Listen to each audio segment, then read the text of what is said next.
សួស្តីបងប្អូនទាំងអស់គ្នាថ្ងៃនេះខ្ញុំមានប្រធានបទដ៏គួរឲ្យចាប់អារម្មណ៍មួយមកនិយាយជាមួយបងប្អូនគឺស្ដីពីកន្លែងអាថ៌កំបាំងប្លែកៗចំនួន10កន្លែងលើ Google Earth ដែលអ្នកមិនធ្លាប់បានដឹងតែអ្នកធ្លាប់គិតថាកម្មវិធីផែនទីដែលយើងប្រើប្រាស់ជារៀងរាល់ថ្ងៃនេះអាចបង្ហាញយើងនូវរូបភាពដែលធ្វើឲ្យអ្នកវិទ្យាសាស្ត្រពិបាករកចម្លើយផងដែរទេពីសាជីទ្រូងក្នុងទឹកកកអុងតាក់ទិករហូតដល់រូបភាពចម្លែកនៅវាលខ្សាច់និងសមុទ្រជ្រៅតោះយើងនឹងទៅស្វែងយល់ពីអាថ៌កំបាំងទាំងនេះជាមួយគ្នា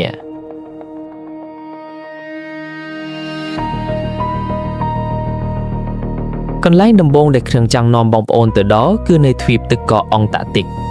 នៅក្នុងជួរភ្នំ Ellsworth Mountains មានរចនាសម្ព័ន្ធថ្មមួយដែលមើលទៅដូចជាសាជីទ្រូងដ៏ធំសម្បើម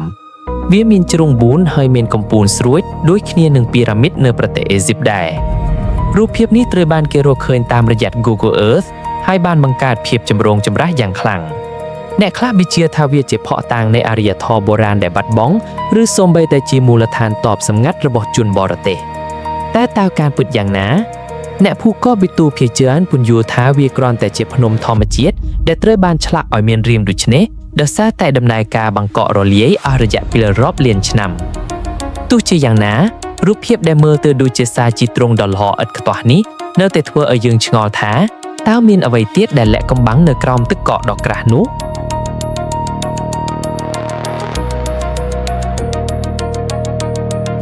បន្ទាប់មកយើងធ្វើដំណើរទៅកាន់វាលខ្សាច់ភាគខាងកើតនៃប្រទេសអេស៊ីបក្បែរសមុទ្រក្រហមនៅទីនេះមានស្នាដៃសិល្បៈដ៏ធំសម្បើមមួយឈ្មោះថាដងហើមវាលខ្សាច់វាជារូបភាពរាងជាវង់2ដែលបង្កើតឡើងដោយក្រុមអ្នកសិល្បៈជនជាតិក្រិកចំនួន3នាក់ក្នុងឆ្នាំ1997ពួកគេបានប្រើប្រាស់កោណខ្សាច់តូចៗនិងរណ្ដៅដើម្បីបង្កើតជាវង់ដ៏ធំល្វឹងល្វើយនេះអង្កត់ផ្ចត់របស់វាគឺប្រហែល1គីឡូម៉ែត្រគោលបំណងរបស់វាគឺដើម្បីរំលឹកដល់ការយល់ឃើញរបស់មនុស្សចំពោះវាលខ្សាច់ដ៏ធំល្វឹងល្វើយទោះជាវាមិនមែនជាអាថ៌កំបាំងពីធម្មជាតិក៏ដោយវាពិតជាអស្ចារ្យណាស់ដែលអាចមើលឃើញពីលើអវកាសតាមរយៈ Google Earth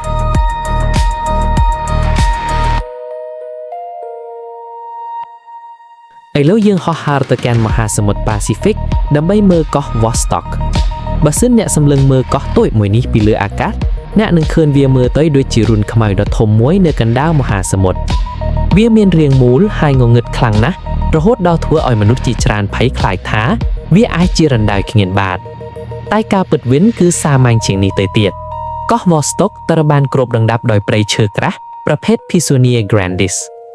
ដើមឈើនេះដុះក្រាស់ណាស់ហើយស្លឹករបស់វាមានពណ៌បៃតងចាស់ស្ទើរតែខ្មៅនៅពេលថតពីលើអាកាសដូច្នេះហើយទើបវាមើលទៅដូចជារុនខ្មៅ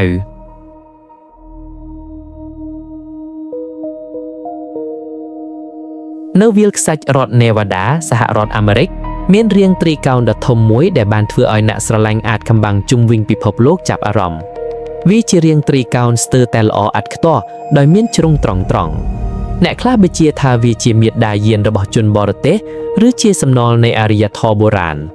តែការពិតវិញគឺវាគ្រាន់តែជាសំណល់នៃអាកាសយានដ្ឋានចាស់ដែលគេសាងសង់ក្នុងទសវត្សរ៍ឆ្នាំ1930កាលពីសម័យដើមគេតែងតែសាងសង់អាកាសយានដ្ឋានរាងត្រីកោណដើម្បីឲ្យយន្តហោះអាចចុះចានបានគ្រប់ទិសទីស្របតាមទិសដៅខ្យល់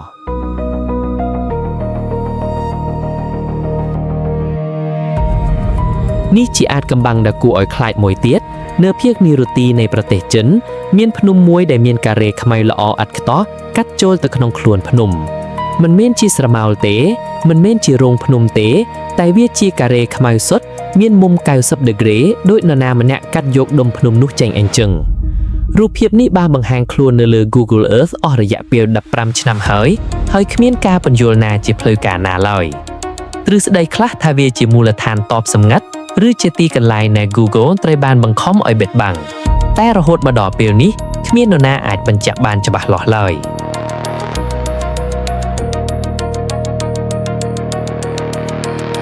យើងធ្វើដំណើរទៅកាន់ឆ្នេរប្រទេសស៊ូដង់នៅទ្វីបអាហ្វ្រិកដើម្បីមើលកប៉ាល់ខ្មោចកប៉ាល់ឈ្មោះ SS Jassim ជាកប៉ាល់ដឹកទំនិញដ៏ធំមួយដែលបានលេចនៅឆ្នាំ2003ឥឡូវនេះវាកំពុងដេកលើថ្មប្រប្រេសទឹក Wingate Reef ហើយអ្នកអាចមើលឃើញគ្រោងរបស់វាយ៉ាងច្បាស់តាមរយៈ Google Earth វាដូចជាកប៉ាល់ខ្មោចដ៏ធំមួយដេកស្ងៀមនៅក្រោមទឹកហើយបានបំភ្លេចបំផ្លាញតាមពេលវេលា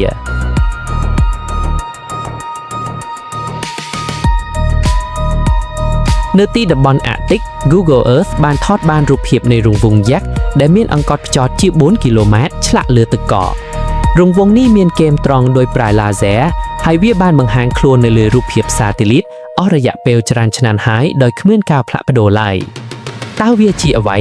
អ្នកខ្លះថាវាជារង្វង់ដែលបង្កើតឡើងដោយទឹកកកតែធម្មតារង្វង់ទឹកកកមានទំហំតូចជាងនេះច្រើនណាស់អ្នកខ្លះទៀតថាវាអាចជារចនាសម្ព័ន្ធក្រោមទឹកកកឬសូម្បីតែផលប៉ះពាល់ពីម៉ាញេទិកផែនដីរហូតមកដល់ពេលនេះវានៅតែជាអាចកំបាំង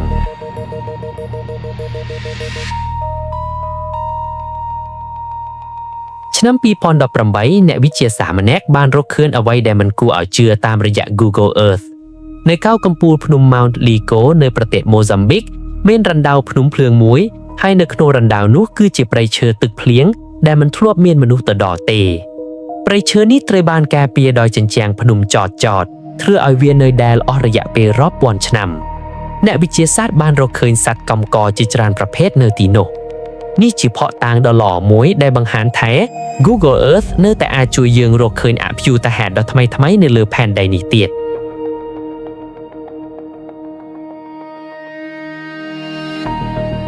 มันអាចខុសខានបានទេគឺរូបចម្លាក់ Nazca នៅប្រទេសប៉េរូទាំងនេះគឺជារូបចម្លាក់យក្សដែលឆ្លាក់នៅលើដីមានរាងជាសត្វស្វាសត្វស្លាបត្រីឆ្លាមនិងរាងធរណីមាត្រផ្សេងៗទៀតវាត្រូវបានបង្កើតឡើងដោយអរិយធម៌ Nazca ប្រហែលជា 2000 ឆ្នាំមុនអាចកំបាំងរបស់វាគឺរូបចម្លាក់ទាំងនេះអាចមើលឃើញយ៉ាងច្បាស់តែពីលើអាកាសប៉ុណ្ណោះតើមនុស្សបុរាណដែលមិនមានយន្តហោះអាចបង្កើតរូបចម្លាក់ដ៏ធំនិងមានភាពត្រឹមត្រូវដូចនេះដោយរបៀបណា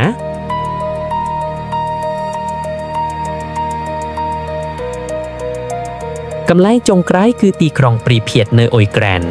ទីក្រុងនេះធ្លាប់ជាចម្រោះរបស់កម្មកររោងចក្រថាមពលនុយក្លេអ៊ែរ Chernobyl ដែលមានប្រជាជនជិត 50,000 នាក់តែបន្ទាប់ពីគ្រោះមហន្តរាយ Chernobyl នៅឆ្នាំ 1986 ប្រជាជនទាំងអស់ត្រូវបានបញ្ជាឲ្យជម្លៀសក្នុងរយៈពេលត្រឹមតែ1ថ្ងៃប៉ុណ្ណោះឥឡូវនេះព្រីភៀតជាទីក្រុងខ្មោចអ្នកអាចមើលឃើញអគារដោយទំទេសាលារៀនមន្ទីរពេទ្យនិងរថត្រេនឆ្លក់កតាក់ដែលបណ្ដាលត្រូវបានប្រើប្រាស់តាមរយៈ Google Earth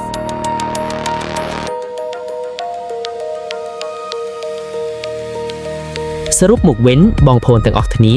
យើងបានស្វែងយល់ពីកន្លែងអាចកំបាំងចំនួន10កន្លែងនៅលើ Google Earth 1. សាជាទ្រង់អង់តាក់ទិកភ្នំធម្មជាតិឬសំណង់បុរាណ 2. ដង្ហើមវាលខ្សាច់ស្នាដៃសិល្បៈយក្សនៅអេស៊ីប 3. កោះខ្មៅងងឹតមួយ Vostok Island ព្រៃឈើក្រាស់ឬរន្ធខ្មៅ 4. ព្រៃកោងនេវ៉ាដាអាកាសយានដ្ឋានចាស់ឬ UFO 5. ការ៉េខ្មៅក្នុងភ្នំចិនមូលដ្ឋានតបសម្ងាត់ 6. កប៉ាល់ខ្មៅ SS Jasim កប៉ាល់លិចនៅស៊ូដង់ 7. រង្វង់យក្សទឹកកកអាកទិកបាតុភិបធម្មជាតិឬអ្វីផ្សេង 8. ព្រៃឈើក្នុងរណ្ដៅភ្នំ Mount Ligo រកកំហុសថ្មីពី Google Earth 9. រូបចម្លាក់ Nazca អាចកំបាំងបុរាណនៅប៉េរូនិង 10. ទីក្រុងខ្មោចព្រីភៀតស្នាមរបួសនៃគ្រោះមហន្តរាយ Chernobyl កន្លែងទាំងនេះបង្ហាញយើងថាសូម្បីតែក្នុងយុគសម័យ Digital ផែនដីរបស់យើងនៅតែលាក់បំបាំងអាចកំបាំងជាច្រើនទៀតដែលកំពុងរងចាំការស្វែងរកឥឡូវនេះខ្ញុំចង់សួរបងប្អូនថាតើកន្លែងណាដែលធ្វើឲ្យបងប្អូនភ្ញាក់ផ្អើលជាងគេបំផុតសូមចូលរួមបញ្ចេញយោបល់របស់លោកអ្នកនៅខាងក្រោមនេះ